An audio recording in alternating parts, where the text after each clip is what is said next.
மரியாதை மதிப்பு மிகுந்த கன்னிராசிக்காரர்கள்.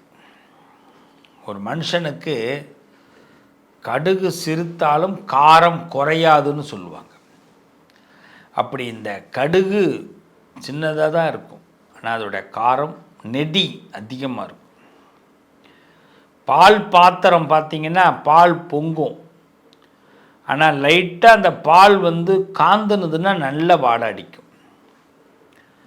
அப்போ கன்னிராசிக்காரவங்களை யாராவது கொஞ்சோண்டு வருத்தப்பட வச்சாங்கன்னா அவங்க மற்றவங்க வேதனைப்படுவாங்க. அதனால் கன்னிராசிக்காரர்கள் சாபம் கொடுத்தா பலிக்கும், கன்னிராசிக்காரர்கள் நல்லதை சொன்னாலும் பலிக்கும். சாபம் கொடுத்தாலும் பலிக்கும், நல்லது சொன்னாலும் பலிக்கும். அதனால தான் கன்னிராசிக்காரர்கள் மீது எல்லாருக்குமே ஒரு கவனம் அதிகமாக இருக்கும். அப்படிப்பட்ட கன்னிராசிக்கு அடிக்குது ஜாக்பாட்.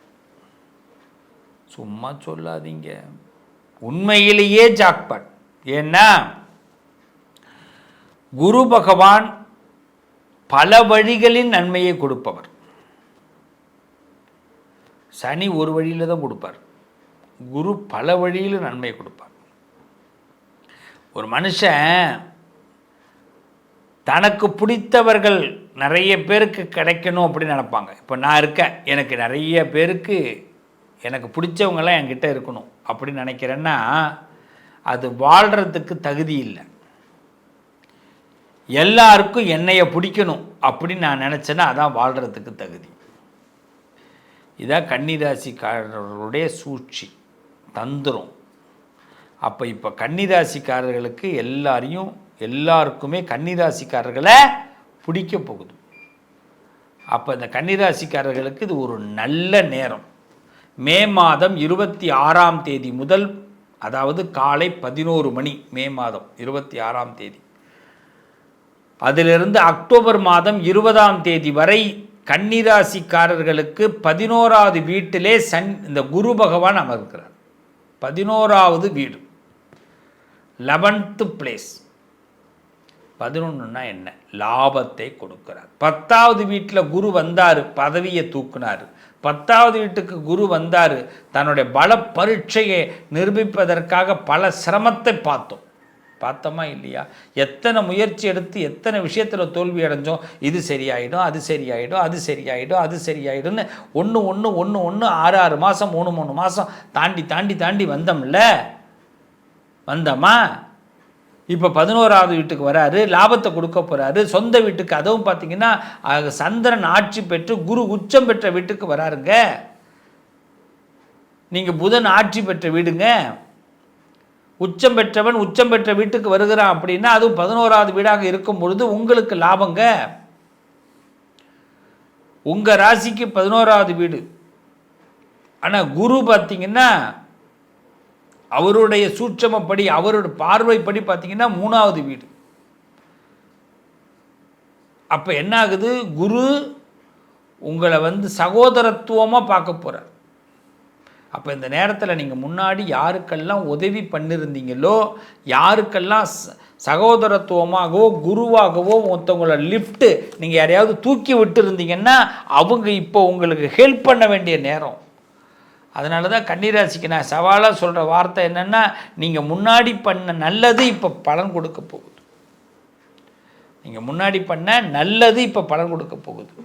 நீங்கள் என்ன நல்லது பண்ணியிருக்கீங்கன்னு உங்களுக்கு தெரியும், எனக்கு தெரியாது. அந்த நல்லதெல்லாம் இப்போ உங்களுக்கு லாபமாக மாறப்போகுது. அப்போ கன்னிராசிக்காரங்களுக்கு குட் டைம் ஸ்டார்ட் ஆகுது.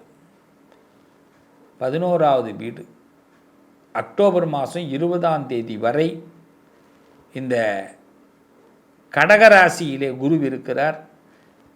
உங்கள் ராசிக்கு 11. அக்டோபர் மாதம் 20ஆம் தேதி முதல் பிப்ரவரி 13 வரை கன்னிராசிக்கு 12வது வீடான சிம்மத்துக்கு வருகிறார் குரு. சிம்மத்தில் நட்பு பெற்றிருக்கிறார். அதனால் நண்பர்கள் மூலமாக சில செலவுகள் வரும். முக்கியமாக இந்த ஷேர் மார்க்கெட்லாம் உங்களுக்கு லாபம் கொடுக்கும், ஷேர்லலாம் லாபம் கிடைக்கும். இப்போ இந்த தடவை கன்னிராசிக்கு நிறைய லாபம் கிடைக்கும். எதிலெல்லாம் பணத்தை விட்டீங்களோ அதெல்லாம் பணத்தை பார்க்கலாம்.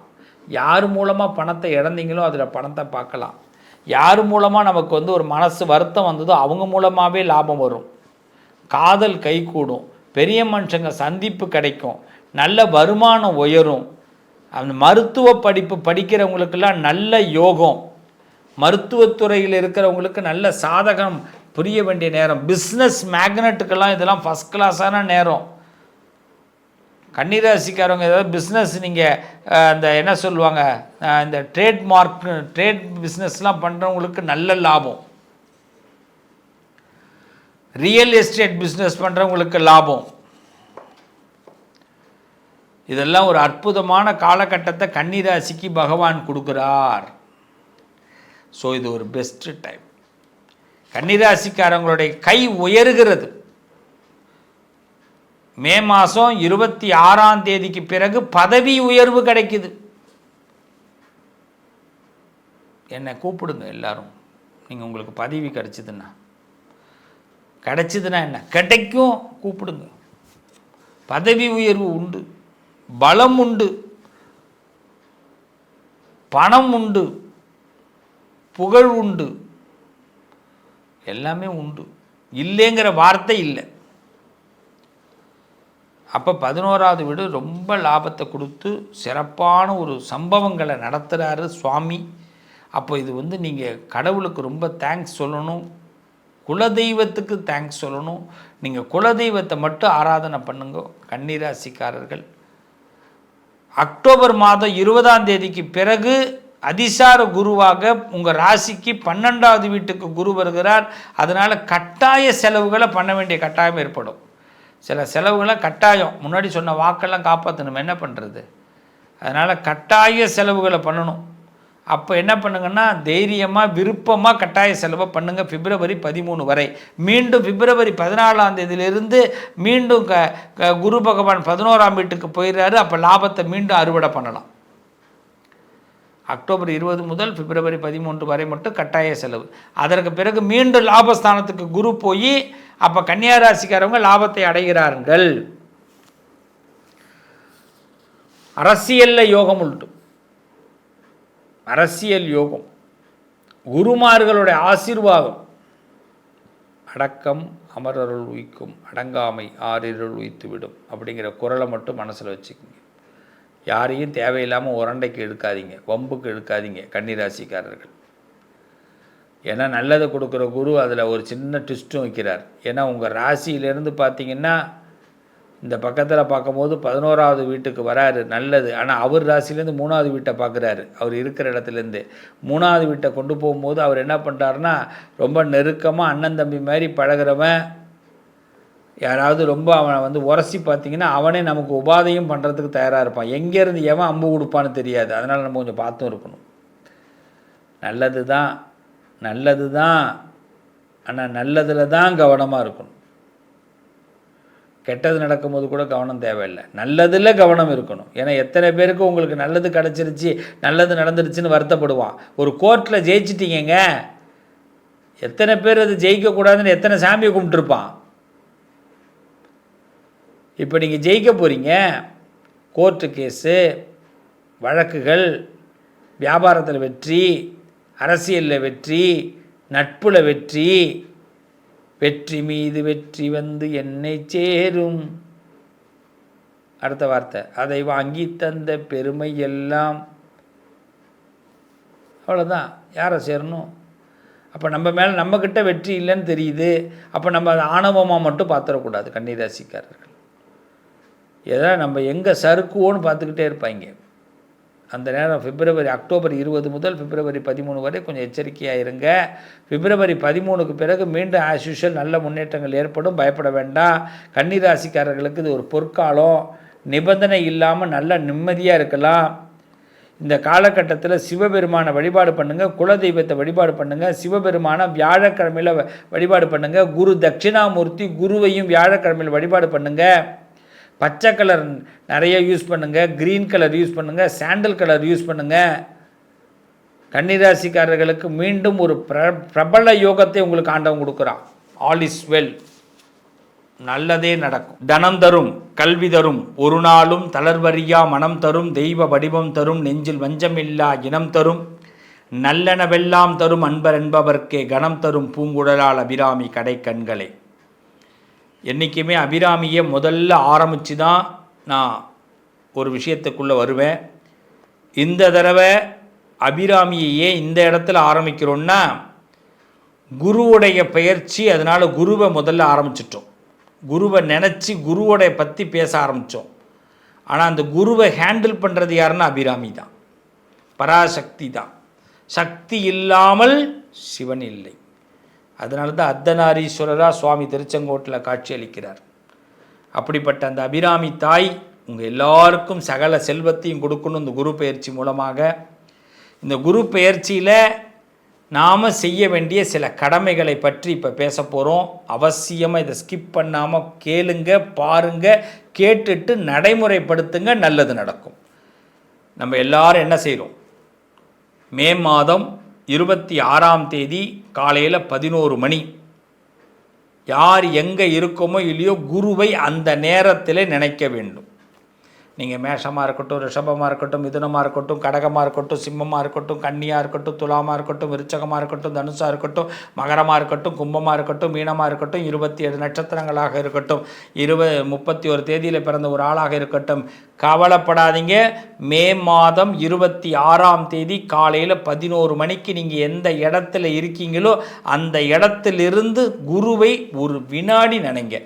குருவே, பகவானே, இந்த பயிற்சி அடையிறீங்க, எங்களுக்கு நல்லது நடக்கணும், எனக்கு நல்லது நடக்கணும், நான் இதெல்லாம் ஆசைப்படுறேன், இதெல்லாம் இந்த வருஷத்தில் நடத்தி கொடுக்கணும். குருவே, எனக்கு தன்மானத்தை கொடுக்கணும்.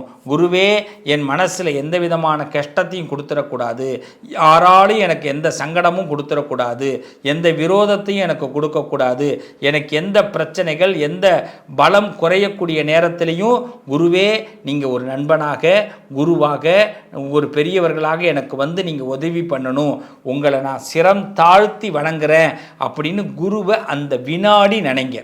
மே மாதம் 26ஆம் தேதி பகல் 11 மணி நினைப்பேன்னு கண்டிப்பாக கமெண்ட்டில் உத்தரவாதம் கொடுங்க. ஏன் தெரியுமா? நாம் இந்த பிரபஞ்சத்துக்கிட்ட எதை சொல்கிறோமோ அந்த பிரபஞ்சம் அதை நடத்தி கொடுக்கும். ஏன்னா மே 26 11 மணிக்கு குருவை நினச்சோம்னா அதுவே இந்த குரு பயிற்சி நமக்கு சாதகமாக முதல் கட்டமாக ஆரம்பிக்கும். எப்பயுமே ஒன்று தெரிஞ்சுப்பீங்க, எதை ஆரம்பித்தாலும் முதல்ல பிள்ளையார் சொல்லி போட்டுட்டு தான் ஆரம்பிக்கணும். அப்போ அந்த குரு பயிற்சி நேரத்தில் அந்த குருவை நினைக்கும் பொழுது நம்ம எங்கேயோ ஒரு இடத்துல இருப்போம், வேலை பார்த்துட்டு இருப்போம், எப்போ பார்த்தாலும் கோயிலுக்கு போக முடியாது, சாமி கும்பிட முடியாது. ஆனால் இது அலாரம் பண்ணி எடுத்து வச்சுக்கணும், எல்லாரும் அலாரம் போட்டு வச்சுக்கணும். மே மாதம் 26 பகல் 11 மணிக்கு ஒரு அலாரம். செல்ஃபோன் எல்லாம் வச்சுருப்பீங்க, செல்ஃபோனில் டிங் டிங் டிங்னு அடிக்கும், மேலே பார்த்தா குரு தரிசனம்னு வரும். அப்போ பார்த்தீங்கன்னா நேராக ஃபேஸ்புக்கில் போயிட்டு ஒரு குரு படத்தை பாருங்கள். அப்போ கண்டிப்பாக ஏதாவது ஒரு ஸ்தலத்துலேருந்து லைவ் ஓடிக்கிட்டு இருக்கும், அந்த லைவை பாருங்கள், பார்த்துட்டு குருக்கிட்ட ஒரு தரிசனத்தை பண்ணுங்கள், அடுத்த போயிட்டுருங்க. வேறு எதுவுமே பண்ண வேணாம், குரு உங்களை பார்ப்பார். குரு பார்வை அதுதான் குரு பார்வை. குரு உங்களை பார்க்குறாருன்னு அர்த்தம். மே மாதம் 26ஆம் தேதி பகல் 11 மணி இந்த நேரத்தில் அலாரத்தை போட்டு வச்சுட்டிங்கன்னா அலாரம் அடிக்கும், டக்குன்னு ஆன் பண்ணிங்கன்னா லைவ் போட்டிங்கன்னா, நீங்கள் யூடியூப்பில் போட்டாலும் சரி, ஃபேஸ்புக்கில் போட்டாலும் சரி, நீங்கள் இன்ஸ்டாவில் போட்டாலும் எந்த லைவ்லையாவது குரு வந்துடுவார். அப்படி குருவை பாருங்கள். அப்போ நீங்கள் நினச்சி பார்ப்பீங்க, இந்த தரிசனம் தான் என் வாழ்க்கையை மாற்ற போகுது அப்படின்னு. பதிவு நீங்கள் இந்த பதிவு வந்து உங்களுக்கான பதிவு. 11 மணியை மிஸ் பண்ணாதீங்க, மே 26 மிஸ் பண்ணாதீங்க. இது அலாரம் வைக்கிறீங்களா? வைக்கிறேன்னு எனக்கு கமெண்ட்டில் சொல்லுங்கள். உங்களுக்காக நானும் 11 மணிக்கு உங்களுக்கு ஒரு வீடியோ ரிலீஸ் ஆகும். மே 26 கரெக்டாக 11 மணிக்கு உங்களுக்காக குரு தரிசன வீடியோ ரிலீஸ் பண்ண போகிறேன். அதனால் நீங்கள் கமெண்ட்டில் ஃபஸ்ட்டு நான் ரெடியாக இருக்கேன்னு சொல்லுங்கள். மே 11 மிஸ் பண்ணாதீங்க, அலாரம் வைக்கிறேன்னு சொல்லுங்கள். இதை பார்த்துட்டு உடனே அலாரத்தை செட் பண்ணி வச்சுருங்க. மே மாதம் 26ஆம் தேதி காலையில் 11 மணிக்கு அலாரம் செட் பண்ணிவிடுங்க. செட் பண்ணிவிட்டேன்னு கூட கமெண்ட் போடுங்க. கண்டிப்பாக குரு உங்களை பார்க்க வருகிறார், குருவுடைய பார்வை வரும். அவ்வளோ பிரச்சனை இருக்குங்க, ஏதாவது ஒரு வழியில் அந்த பிரச்சனை தீரட்டுமே. இது ஒன்றே ஒன்று தானே, சிம்பிளாக செஞ்சு பார்ப்போமே. செய்யலாமா? என் பிள்ளைகள் நல்லா இருக்கிறதுக்கு தாங்க இந்த வழி. என் உறவுகளே, என் சகோதரர்களே, சகோதரிகளே, நண்பர்களே, இந்த அபிராமி நிச்சயமாக குரு அருளை உங்களுக்கு கொடுக்க போகிறார். கலையாத கல்வி, குறையாத வயது, கபடு வராத நட்பு, கன்றாத வளமை, குன்றாத இளமை, கழுபிணி இல்லாத உடல், சலியாத மனம், அன்பு அகலாத மனைவி, தவறாத சந்தானம், தாழாத கீர்த்தி, மாறாத வார்த்தை, தடைகள் வாராத கொடை, தொலையாத நிதியம், கோணாத கோல், ஒரு துன்பமில்லாத வாழ்வை பராசக்தி கொடுக்கிறார். மே 26 பகல் 11 மணி எல்லாரும் அலாரம் வச்சுக்கிங்க. கண்டிப்பாக அந்த நேரத்தில் அந்த அலாரம் உங்களுக்கு அடிக்கும். அந்த நேரம் யூடியூப், ஃபேஸ்புக் எதில் வேணாலும் போய் பாருங்கள். குரு உங்களை பார்க்க வருவார். குருவை பாருங்கள், அவருடைய பார்வை உங்கள் பக்கம் திரும்பும். எல்லாரும் சந்தோஷமாக இருக்க போகிறோம், திருப்தியாக இருக்க போகிறோம், நல்லா இருக்க போகிறோம். நல்லதே நடக்கும். உங்கள் அதிர்ஷ்டத்திற்கான தீர்வு: கல்வி, பதவி, யோகம், தொழில் வளர்ச்சி பெருக. ஜாதகம், வாஸ்து, திருமண பொருத்தம் பார்க்கவும், பிரசன்னம் கேட்கவும். Positive line doctor Sivasri Manikanda Sivam. தொடர்பு கொள்ள வேண்டிய வாட்ஸ்அப் எண் 7904137178.